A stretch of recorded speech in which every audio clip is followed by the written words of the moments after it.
Everyone, welcome to my presentation. Today we are going to discuss the OOP or four basic fundamentals and or principles of OOP. So let's start. First, we have the inheritance. Inheritance allows one child or one class to use the properties of methods of another class. This help in reusing code. So, from the word itself, inheritance, meron tayong dalawang class na tinatawag it, that is the parent class and the child class. So, here, class fish is a parent class because it works independently. So, meaning wala siyang pinagbabasihan na kahit anong class or something like that. Yan. And then, as we can see naman dito sa may class tilapia natin, na meron siyang nakaparameter pa yung class fish natin. So, meaning ito ay isang child class. So, bakit? So, ginagamit niya ang class fish para gumana siya. So, yun. Kinukuha niya yung methods niya para maging functionality siya para gumana nga siya. Tama. Next, abstraction means showing only the important features of the object and hiding complete details. Okay? Next, yan. As you can see naman, itong class fish natin is parent class. So, as you can see, meron na ginawa dito ng mga methods. So, itong methods na to it is called abstract method. Meron tayong decorators na abstract method pa dyan, no? And then, as you can see naman, nakapass pa.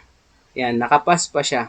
So, dito naman tayo sa subclass natin na tilapia. Kinuha ko yung reduce health or abstract method dito sa class fish. And then, naglagay ako ng specific value. So, para saan yan?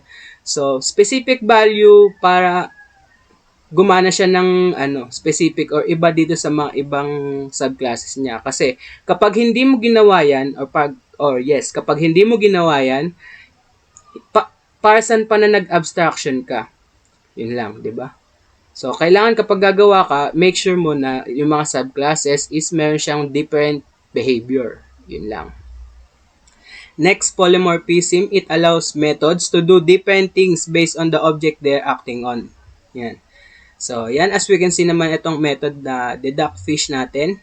Yan. Gumawa ko dito ng container na fish types. Meron siyang laman na tilapia, salmon, catfish. Now, gumawa din ako ng for loop dito na for fish in fish types. Okay? Naglagay ako ng variable ulit. Equals, health reduction equals random from 1 to 10. So, tinawag ko yung fish type or fish, variable na fish. And then, tinawag ko yung reduce health ng class fish ko. Okay? And then, tinawag ko dito sa loob niyan, or parameter, yung health reduction. So, ito magde-determine as ilan yung ima-minus na health. So, yun. Yun lang, guys. So, kaya sa class fish, kasi, kapag ginawa ko yung class tilapia, class salmon, class catfish, so, haba pa ang code. So, kaya ko siya class fish lang, because, para maging siya, flexible siya, 'di ba? Flexible. Para depende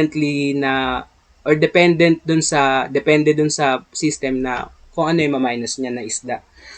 Next, encapsulation. Lastly, it means keeping the data and methods that work on that together in one class.